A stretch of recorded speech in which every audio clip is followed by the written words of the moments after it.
Salut Philippe, merci beaucoup pour ce temps que tu es prêt à m'accorder ce matin pour une petite interview. J'espère que je te dérange pas trop, je sais qu'on est lundi et que pour toi c'est un peu compliqué parce que tu as pas mal de choses administratives à traiter au sein de ton cabinet.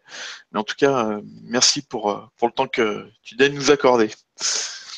Bah, écoute, d'abord, je daigne pas te l'accorder, hein, ça me fait plaisir de faire ce que tu me demandes.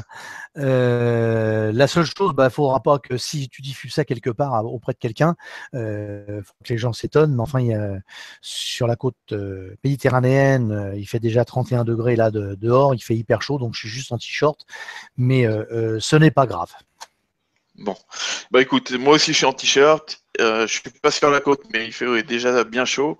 Donc je pense qu'avant 8 heures ce matin, on avait déjà dépassé les 25 degrés. Donc voilà, je pense que tout le monde comprend et tout le monde a chaud. Donc voilà. Bon, on va pas traîner parce que je sais que tu as, du boulot. Donc bah, la première question, c'est qui es-tu et quelle est ta spécialité? Ok, bah je m'appelle Philippe Audiquet, je suis un peu comme les médecins, je ne vais pas dire le nom professionnel rigoureux parce qu'on ne comprend pas forcément, mais je suis un petit peu comme les médecins avec, non, au lieu d'être généraliste, je suis médecin spécialisé. Alors je suis spécialisé dans deux choses. Premièrement, l'économie d'impôt pure et dure en France, puisqu'on ne parle que de produits français, et également comment se créer des revenus complémentaires, le tout exonéré d'impôts et sans pour autant être très riche à la base pour pouvoir pouvoir améliorer sa vie. Voilà. Enfin, c'est intéressant. Et depuis quand tu fais ça? Ah, ça c'est une bonne question. Je vais dire plus d'une vingtaine d'années. Je fais ça un petit peu par hasard parce que à l'origine, je n'étais pas du tout destiné à faire ça. Et puis, je me suis aperçu que le meilleur rapport pour gagner de l'argent, c'était de travailler dans l'argent. C'est tout bête ce que je vais dire, mais quand quelqu'un travaille, un vendeur de voitures, bah, il vend des voitures, donc il faut qu'il ait des voitures à vendre. Et moi, je me suis dit, mais comment peut-on gagner de l'argent? Bah, c'est simplement en vendant de l'argent. Il n'y a plus d'objets, il y a plus d'objets intermédiaires, il n'y a plus de Euh, PC intermédiaire, il n'y a plus rien. Et dès le départ, ça a très bien fonctionné. Et dès le départ, je me suis aperçu immédiatement, ça a pratiquement été simultané, que en même temps que je gagnais relativement bien ma vie, je suis pas riche, mais je vis bien. Euh, Comment t'expliquer ça? Je me suis aperçu que j'apportais énormément de confort aux gens. Et en fait, je me dis, mais j'ai une chance inespérée. Je n'aime pas les banquiers. Enfin, je les aime pas. C'est des gens super, mais je n'aime pas le principe et la mécanique de la banque à aujourd'hui. Et tout en étant quand même dans l'argent, pouvoir permettre à des gens et accompagner, c'est pas leur permettre, j'ai rien à leur permettre, mais accompagner des gens à élaborer des stratégies qui fonctionnent en respectant le cadre juridique français et leur apporter un véritable confort, c'est pour moi quelque chose d'énorme. D'ailleurs, je vais te donner un exemple très simple. J'ai un ami, parce qu'aujourd'hui c'est un ami qui est gardien d'immeuble, il s'appelle Frédéric, c'est un mec génial. Petit, gros ventre, machin, un cœur plus gros que 50 tours de PC inimaginable. Je lui ai fait faire des actions alors qu'en fait, il gagne 1 200 € par mois et qu'il est logé dans la loge de l'immeuble dans lequel il travaille depuis 20 ans. Et récemment, il a été très gravement malade. Eh bien, le fait d'avoir mis quelques petites bricoles en place, parce que il bricole l'après-midi, machin, etc., lui a permis de résister aux crises majeures qu'il a traversées récemment. Et quand j'ai ce retour-là, pour moi, c'est quelque chose d'énorme. Parce que quand tu fais mal les choses, les gens te le disent toujours. Mais Bien quand tu sûr. fais bien les choses, tu n'as jamais de retour. Waouh, c'est super ce que tu m'as fait. Et là, je l'ai vécu en direct parce que c'est quelqu'un dont je prends des nouvelles très régulièrement. Voilà. Bon, a priori, en t'entendant, j'ai quand même l'impression que tu défends certaines valeurs. Je sais pas si tu veux en dire deux mots sur les valeurs que tu Ah, défends. les valeurs que je défends, déjà, je fais tout, mais on n'y arrive pas forcément parfaitement, mais je fais tout pour être en empathie avec les gens, c'est-à-dire que j'aime bien les entendre. Et il y a beaucoup de gens qui ne se plaignent jamais et qui ne disent jamais rien et qui ont réellement besoin euh, euh, d'évoluer et d'avancer. Et en fait, le domaine dans lequel je travaille, tout le monde pense que ah bah oui, mais c'est pas fait pour moi. Et ce ah c'est pas fait pour moi, Ça m'énerve au plus haut point, puisque même un gardien d'immeuble, même un maçon, n'importe qui, à partir du moment où il bosse et qu'il a des revenus au quotidien, peut, grâce à ça, tenter d'améliorer sa vie. Alors, c'est pas forcément en gagnant plus d'argent, Mhm. ça peut être en dépensant beaucoup moins. Aussi, effectivement. Eh oui, mais les gens n'y pensent pas. Je veux dire que j'ai 2 000 € ou 3 000 € par mois. Si demain, si aujourd'hui pour vivre, je dépense 2 500 € de budget mensuel, mais que demain j'en dépense plus que 200, j'ai économisé 500 €. Je vis beaucoup mieux. Mais 500 € sur un an, ça fait 6 000 €, ça fait de l'argent. Donc quelque part, de se dire qu'on a servi à quelque chose et qu'on a apporté un véritable confort, une véritable qualité de vie, c'est très important. Je dis pas que c'est systématique. Les gens oublient vite, surtout les Français, ils ont la mémoire courte. Mais quand il y a un bonus de confort de vie à tout niveau, au niveau liberté financière, au niveau argent, et que les choses matérielles sont moins importantes au quotidien, je pense qu'on vit quand même beaucoup, beaucoup, beaucoup mieux. D'ailleurs, Ouais, pour ça qu'on ne pense plus à nous après. ouais. Bien. Tout à l'heure, je t'entendais parler de la banque et que même si tu n'avais rien contre les banquiers, tu avais quelque chose contre le système des banques. Est-ce que, d'après toi, il y a un problème de fonctionnement dans la société, il y a un problème de fonctionnement dans le système? Ah bah il y a un problème énorme, hein, Luc. C'est même pas énorme, c'est magistral. Euh, à aujourd'hui, le système bancaire nous dirige tous. Jusqu'à maintenant, jusqu'à une époque, on a été gouverné par des rois, voire des empereurs. Ensuite, on a été gouverné par des présidents. Ça a bien fonctionné. Ensuite, on a été gouverné par des multinationales, celles qui faisaient un petit peu la pluie et le beau temps, malheureusement. Donc, ce sont les transactions et les commerces qui faisaient la différence. Et à aujourd'hui, c'est même plus eux, c'est le système bancaire. Mhm. Et le système bancaire aujourd'hui aimerait s'affranchir de tout ce qui est argent. C'est-à-dire qu'il ne faut plus que les gens aient du cash dans la poche. C'est non pas que le système ne veut pas qu'on ait de l'argent, c'est simplement que le système fait que si tu as du cash dans ta poche, il n'a pas été contrôlé. Et en fait, les banques et les États qui fonctionnent ensemble font tout, absolument tout, pour tout contrôler. Il faut que chaque euro qui circule, il est payé sa dîme 10, 20, 30, 40, 50, 60 fois. Si tu en veux un exemple, tu sais, il y a un impôt qui ne s'appelle pas un impôt, mais qui s'appelle une taxe, qui est la CSG-CRDS, qu'on paye sur les salaires, qu'on paye sur les revenus fonciers, et ensuite on déclare toujours la même somme, donc on le paye bien 2 fois. Je pense que c'est unique. Je pourrais te dire également que quand tes parents ou les miens, enfin moi, mon papa a 91 ans, il est très âgé, il va pas rester éternel, hein, ou alors ça se saurait. Le jour où il va disparaître, il y a un héritage. Pourquoi est-ce qu'on doit payer de l'argent sur cet héritage alors que mon père a toujours tout payé, y compris les TVA, il a acheté un appartement, il a tout payé dessus, il paye tous les ans une taxe foncière. Tiens, la taxe foncière, encore une curiosité de l'esprit. Pourquoi est-ce qu'on doit payer une taxe foncière que j'ai acheté le bout de terrain sur lequel je vis? D'accord. Voilà. Et tout est comme ça. Et à aujourd'hui, le véritable problème, c'est que le système ne veut plus qu'il y ait de gens qui circulent. Donc, ça veut dire que demain, si le cash ne fonctionne plus et donc ne circule plus, nos acquis et nos avoirs ne seront que des lignes d'écriture. Si demain la banque elle dit moi aujourd'hui je veux que l'argent on l'évalue, mon pouvoir d'achat il était de 1000, aujourd'hui il n'est plus que de 500, hein, il a été divisé par 2, personne ne pourra s'ériger en parangon de défense contre ça, puisque ce sera une ligne d'écriture. Donc on ne pourra plus rien faire. N'oubliez pas que Sarkozy en 2012 avait déjà dit méfiez-vous, nous sommes comme la Grèce. Si demain les banques ne fonctionnent pas, on ira piocher dans les comptes jusqu'à concurrence de 100 000 €. On laissera 100 000 € sur les comptes.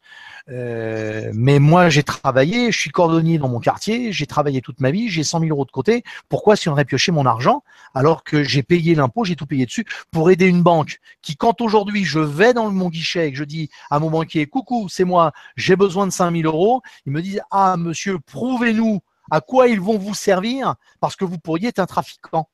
Ouais, Ah, ça me gêne quand même considérablement ouais. parce que quand j'ai déposé l'argent, ils m'ont pas posé la question. Aujourd'hui, je veux le sortir, j'ai le droit de le sortir en cash.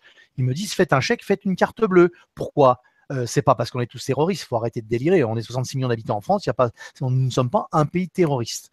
Je dis simplement que aujourd'hui, le système veut mettre la main sur tout l'argent qui circule et qu'il n'y en ait plus qui circule. Alors, il y a des alternatives, mais c'est très très embêtant et c'est très difficile à analyser. Et d'autre part, il y a un deuxième problème qui fait que ce système va très très mal, c'est qu'aujourd'hui, on travaille et on paye des cotisations toute sa vie, mensuellement, toute l'année. Et quand on a fini de payer ces cotisations, on espère, comme mon papa à 91 ans, d'avoir une belle retraite.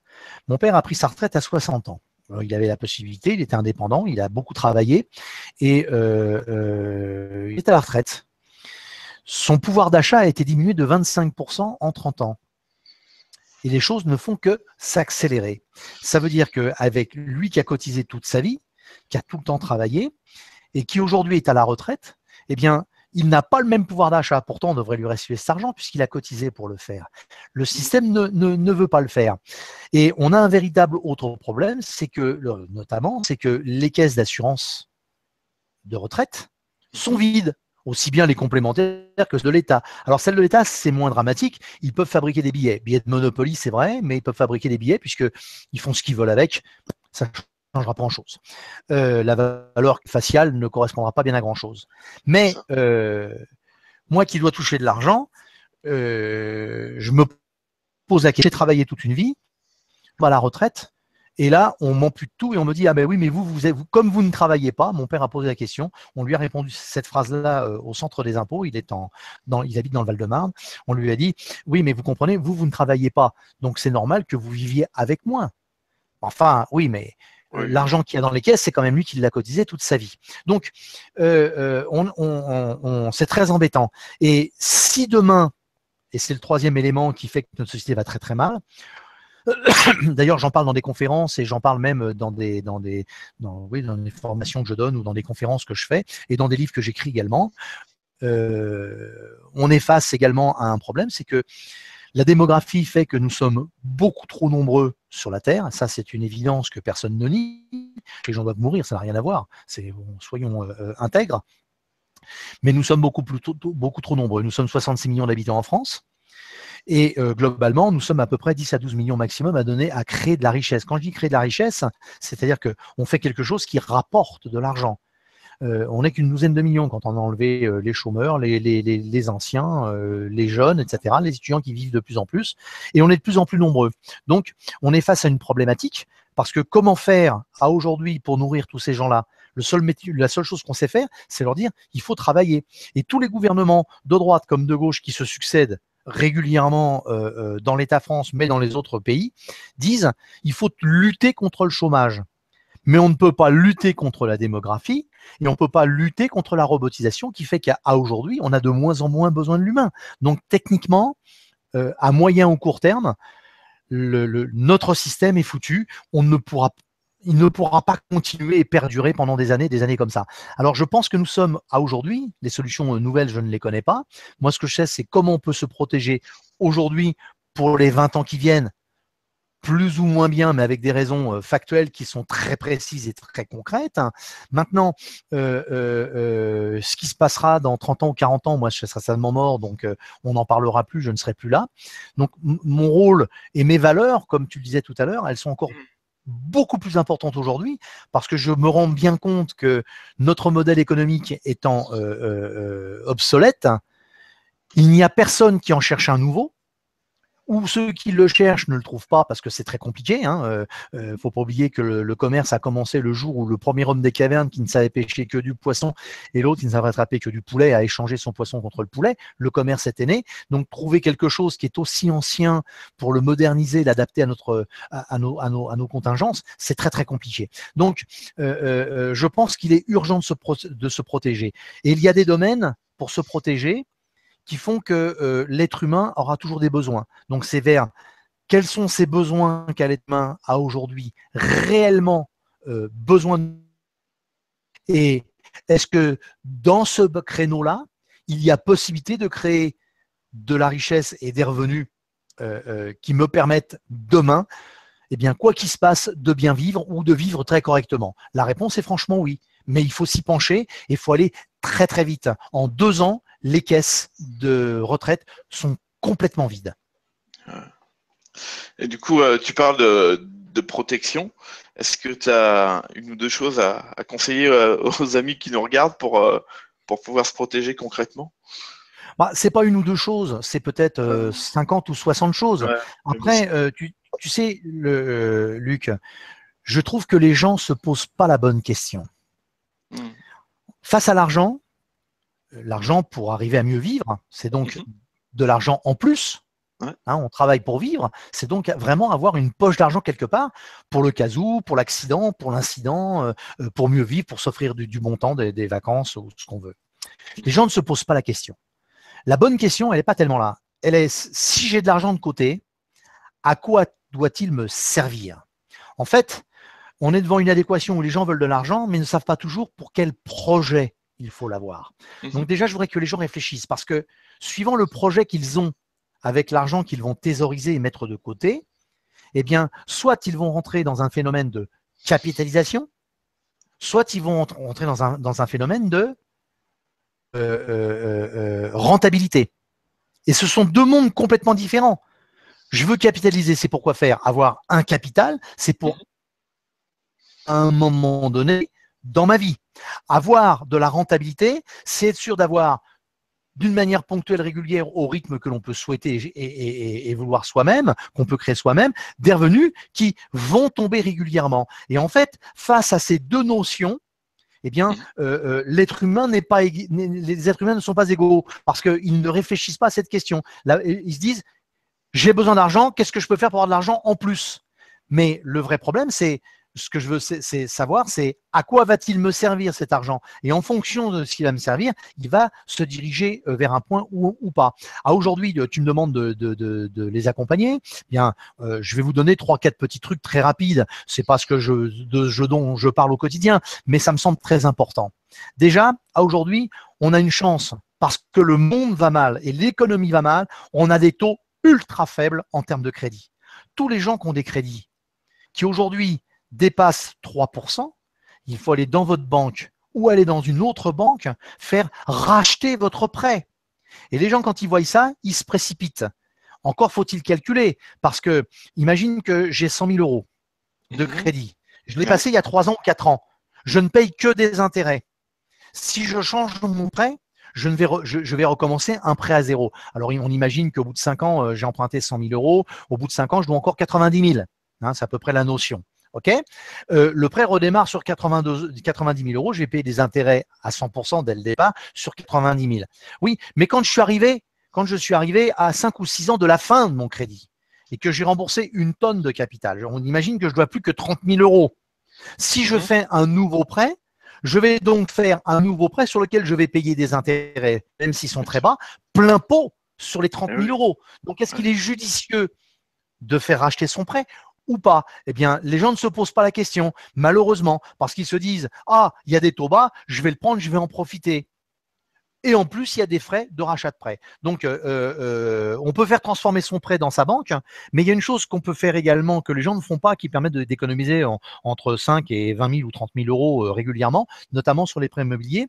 C'est simplement déjà le changement de l'assurance de son crédit. Alors, il faut faire très attention. Hein, Ah il oui. faut impérativement que l'assurance, il faut donc sortir son contrat, que Mhm. l'assurance proposée soit totalement un copier-coller de la première. Parce que sinon, les anciennes vont dire ah non, non, attendez, vous n'êtes pas assuré pareil, moi, la banque, je ne veux pas. Pour qu'ils disent oui, il faut que les deux contrats soient similaires. OK? Mais aujourd'hui, trouver des contrats très peu chers en termes d'assurance, c'est tout à fait faisable. Et rien que ça peut faire économiser 20 ou 30 000 euros. Donc, c'est Eh très, oui. très bien. Ouais, ouais. Face à l'argent, je pense que à aujourd'hui, les gens devraient investir plutôt que dans des livrets A, un petit peu dans l'or et dans l'argent. Mais alors, dans l'or, pas dans des lingots, ni l'argent dans des lingots, mais dans des pièces de monnaie. Je vais t'expliquer pourquoi en deux phrases. Demain, tu as un lingot d'or, ça vaut 32 000 euros. On suppose que tu avais 32 000 euros, que tu as pu acheter un lingot qui aujourd'hui vaut 32 000. Demain, dans 10 ans, il vaut 50 000 euros. L'argent n'a pratiquement plus cours ou plus d'intérêt. Mhm. Ton or est monté à 40 000. Tu as besoin de 5 000 euros, tu es obligé de vendre ton lingot, tu te retrouves avec de la monnaie de singe.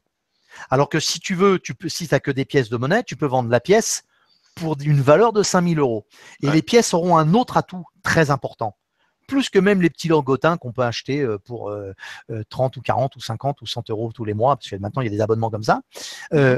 L'avantage de la pièce, c'est qu'en plus de la valeur de l'or pur, c'est tant de l'once d'or, c'est qu'en plus sur les vieilles pièces, il y a une prime. Donc, en fait, on a la valeur de l'or plus la prime étant affiliée à la rareté. Donc, on a dans les pièces plus à négocier qu'aujourd'hui. Alors après, faut analyser, faut pas tout mettre dedans. Mais aujourd'hui, l'argent, le silver qui vaut beaucoup, beaucoup moins cher que l'or, c'est vrai, l'once, à aujourd'hui, l'argent qui a été méprisé pendant les 15 dernières années, aujourd'hui, là où on se parle à l'instant, lundi matin 11 juillet, a tendance à remonter d'une manière très considérable. Donc, c'est intéressant. Oui, c'est des choses qui sont importantes. Ensuite, puis ce sera mon dernier point, je pense que les gens, mais bon, on peut trouver un moyen de contacter, enfin de pouvoir discuter avec tes clients éventuellement, enfin ou tes amis et tes copains, peu importe, hein, les gens qui t'écoutent. Je pense que l'assurance vie va nous poser un véritable problème. Il va falloir en sortir relativement vite.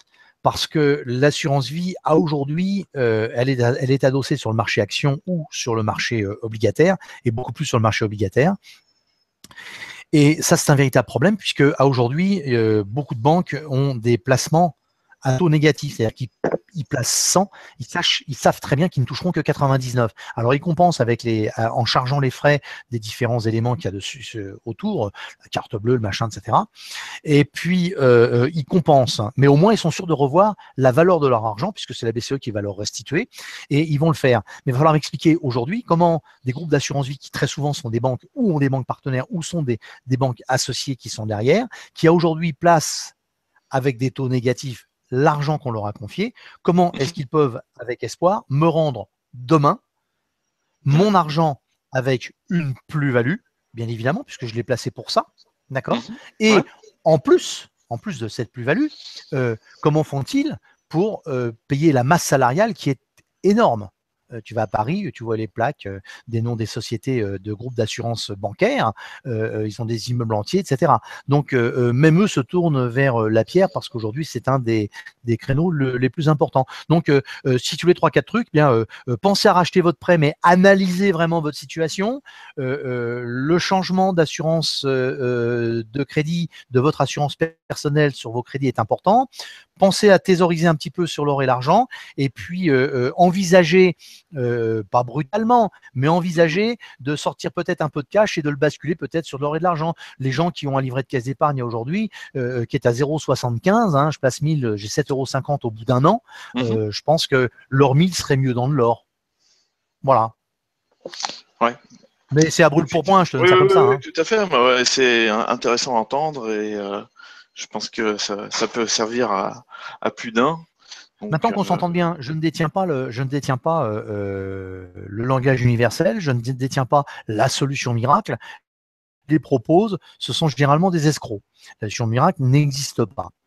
Ce n'est pas vrai. Pourquoi le doigt de Dieu se permettrait de se poser sur moi et de me dire que je vais avoir une rentabilité de 20% mensuelle? Ça n'existe pas. Le phénomène de la pyramide de Ponzi, on voit ce que ça a donné avec Madoff et tous ceux qui avant lui l'ont créé, c'est très pernicieux. Ce qu'il faut savoir, c'est qu'à aujourd'hui, il y a des manières de se protéger légalement et donc forcément humainement et avec surtout sérénité. Voilà, ça c'est ce que je dis. Mais tu sais, quand je disais tout à l'heure, si vous voulez économiser de l'argent, c'est bien. Eh bien, aujourd'hui, où on ne peut plus rouler vite, là c'est idiot ce que je vais dire, mais on ne peut plus rouler vite. Moi, j'ai eu la chance, à 60 ans, il m'est arrivé de rouler à 230 ou 240 sur l'autoroute, parce que j'avais une voiture qui me le permettait, avec un très très gros moteur qui consommait énormément. Aujourd'hui, on fait attention à la consommation, on fait attention aux frais que donne la voiture, on fait attention au radar constamment et on ne dépasse pas le 130 ou 110 ou 90 parce qu'on a plus peur du gendarme qu'on a envie d'arriver en bon état. D'accord? Donc on a le nez rivé sur le compteur. Ok? Pourquoi acheter une voiture à crédit? Puisque je ne vais pas exploiter la voiture dedans d'une manière intègre. Moi récemment, bon, j'ai un SUV Ford qui est une grosse mémère de voiture. J'ai doublé récemment sur l'autoroute en montant à Paris, il y a 15 jours, j'ai doublé 2 Ferrari. Alors, j'ai pas eu de mal, hein, j'étais à 135. Hein. Mais eux, à 130, en respectant les limitations de vitesse, heureusement que ce n'est pas des boîtes manuelles, parce que sinon, ils font Paris-Nice en première. Ils passent jamais la seconde. Ils peuvent pas. Donc, à quoi sert d'avoir cet objet? Alors, évidemment, il y a la beauté de l'objet, il y a tout ce qu'on veut. Mais à un moment donné, madame et monsieur tout le monde, je pense qu'on a plus intérêt à avoir une bonne voiture de bonne qualité, de bonne facture, avec le confort qu'on veut, qui va coûter un certain prix, mais carrément là, il faut carrément l'acheter d'occasion et pas trop vieille, bien évidemment, en très bon état avec des garanties. Mais vaut mieux acheter une voiture d'occasion confortable et qui va bien, plutôt que de dépenser dans un crédit et avoir une voiture qui aura coûté le double à la clé. Ça n'a pas d'intérêt. Aujourd'hui, dans notre société, ça n'a pas d'intérêt, puisque je ne peux pas exploiter cette voiture. Bah, c'est une idée comme ça. Tout à fait. Mais après, c'est les idées enchaînées les unes aux autres qui font. C'est une somme de petites économies qui font des grosses économies finalement. Eh ben, ça peut le faire, oui. Ça peut le faire. Moi, je vais te donner un exemple. Bon, mon 4x4 mon SUV roule au bioéthanol, donc la consommation est très dérisoire, mais mon épouse m'a dit, mais ce serait bien, parce qu'on fait beaucoup de villes, d'acheter une toute petite voiture. J'y trouve une Smart de 2004. Elle a donc quand même déjà un petit peu de bouteille. Elle a 12 ans. Elle avait 80 000 km. Je l'ai payé 2 500 €. Je peux te dire qu'elle roule d'enfer. Et je la gare partout. J'ai plus de problème. L'assurance, c'est, je sais plus, 210 €, 220 € annuels. Ça me coûte rien. Et j'ai une voiture qui m'emmène et qui me permet de partout, à tel point que mon SUV, je ne m'en sers que quand les enfants viennent à la maison. Par effet de notre société. C'est pas par mon plaisir. Si moi je m'écoutais, j'aurais une Lamborghini ou n'importe quoi d'autre. Oui, tout à fait. Mais ça va me servir à rien et je suis pas assez riche pour me permettre d'avoir 50 voitures. Voilà. Je suis pas sûr que ce soit bien utile d'avoir 50 voitures de toute façon. Bon, après, non. Mais après, chacun voit midi et sa porte. Ça peut être un plaisir. Ça peut être un plaisir ou autre. Mais aujourd'hui, ceux qui veulent ce plaisir avec une voiture qui va vite, ils sont obligés d'aller sur un circuit. Ah, tout à fait. Donc ça devient un loisir sport. Moi, mes deux garçons qui ont 30 ans ne sauront jamais ce que c'est que de rouler à 180 ou 200 à l'heure sur un Paris-Lyon sans descendre en dessous de 200. Ils peuvent plus, c'est plus possible. Voilà. Ouais, tout à fait. Bien. Bah, écoute, je vais pas te retenir plus longtemps. On a déjà appris pas mal de choses en t'écoutant. Pour les personnes qui veulent aller plus loin et qui mieux te connaître et te suivent, est-ce qu'on peut leur proposer quelque chose ou... Bah, si tu veux, ce qu'on va pouvoir faire, c'est un petit. Je veux bien faire un petit PDF sous forme d'e-book ou simplement de PDF parce que je vais pas me prendre la tête. Qu'on mettra sous la vidéo avec le moyen de pouvoir nous joindre ultérieurement s'il le souhaitait via une adresse mail ou autre chose. Je pense que c'est bien. Voilà, bah, donc si vous êtes en train de regarder cette vidéo, c'est-à-dire que le PDF a déjà été fait et que vous avez la possibilité de le télécharger juste en dessous de la vidéo. Donc surtout, n'hésitez pas, il y aura des choses qui n'ont pas été dites pendant l'interview, évidemment, sinon ça n'a pas vraiment d'intérêt. Et puis, ça vous permettra d'en savoir plus sur Philippe et puis de savoir comment éventuellement entrer en contact avec lui si besoin. Donc, surtout, n'hésitez pas. Philippe, en tout cas, merci beaucoup pour ce temps, pour cette interview. C'est toujours un plaisir. Je sais pas parce que j'apprends tellement que je suis là et j'écoute et voilà. Alors, je vais juste faire, en vous disant au revoir et un grand merci de ce moment-là, je voudrais juste rajouter une chose. Elle est très importante. Lorsque je vais donner des pistes aux gens, donc j'ai bien compris que tu allais le mettre en dessous et dedans, qu'ils sachent bien. Il y a des gens qui savent déjà ce que je dis. Il y a des gens qui connaissent. Il y a des gens qui ne connaissent pas. D'accord ? L'idée, c'est de démocratiser ce monde qui est quand même opaque et de permettre au plus grand nombre soit de découvrir, soit d'affiner la connaissance et d'aller plus loin. Et puisque tu m'as dit que pour l'or, je parle de l'heure, hein, pour l'or, il est 8 heures, mon cerveau, il est l'or. Faut la faire vieux film. Eh bien, ce que je vais faire, rien que je vais donner déjà, je te le promets, dans ce PDF, la possibilité de contacter des gens pour éventuellement acquérir de l'or, dans lequel parce que tu sais très bien que moi je suis pas du web, je n'ai strictement aucune affiliation ni rien, puisque je leur donnerai pas de code ni rien. Ils auront simplement une adresse internet sur laquelle ils pourront aller et ils pourront commencer à acheter de l'or dès la lecture de ce document. Ce sera un vrai cadeau. Je la donne pas tout le temps, mais tout le monde peut la trouver finalement. Mais je vais aller un petit peu plus loin, je vais leur marcher le travail, je la mettrai dans le PDF, comme ça, ils sauront exactement où aller et comment faire. Voilà. Bon, super. Même s'il y a des gens qui le connaissent, ceux qui le connaissent, tant mieux pour eux, mais le plus grand nombre, c'est ceux qui ne savent pas, ils pourront le faire et s'en servir. Ça te va? C'est très bien. Voilà. Merci beaucoup. Bon, je te laisse retourner à ta paperasse. Moi, ça ne m'inspire pas beaucoup. Donc, voilà, sans moi en tout cas. Je Et sais que puis, tu pars passe bientôt. le... Je te souhaite de très belles vacances. Je te remercie. Et puis, passe le bonjour au secrétaire aussi. Et puis, à très bientôt. Merci, Philippe. Salut. Ciao, mon grand.